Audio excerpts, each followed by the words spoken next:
Okurejera kitongore cy'eby'obururu mu district ya Shema Edgar Mukundane yaremwa kusya abantu 500 ababire nibetengwa kandi amagombo 15 yabayineho gomborra mukaga zonka ezabiraine mu birukwetenjesa. Edgar submitting documents ze twatandika verification until today around 450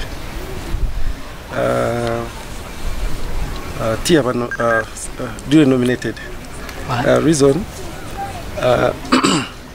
LC 5 chairpersons but are submitting 50 supporters from 2/3 of the electoral area. So in this case, Shema in 15 sub-counties, we expected 500 signatures. So tears raising. Because I submitted 14. Out of the 14, only 6 scored above 50. Twaganiraho na Edgar Mukundane ati yatugira ngo akaciko k'eby'obururu kamugendera konkabo abe by'obururu nubagira ngo bakora terebiragiro.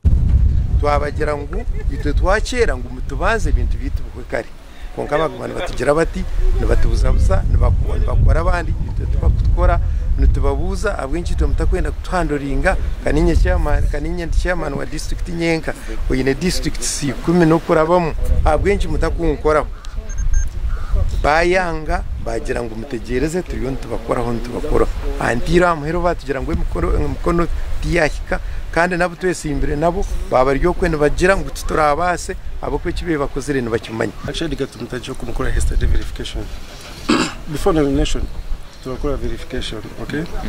So our verification the gonna nominating and ngota nominating, so it's a process. Arana muhimbise na waba nayenda kwesimba hantebe ni yemwe yijatine birukwetenjesa to electoral commission, because first of all they should give us more time, because chairperson giving him or her a berobshatu kuba nominated on top of looking for those signatures maganatano. You see, it is very hard.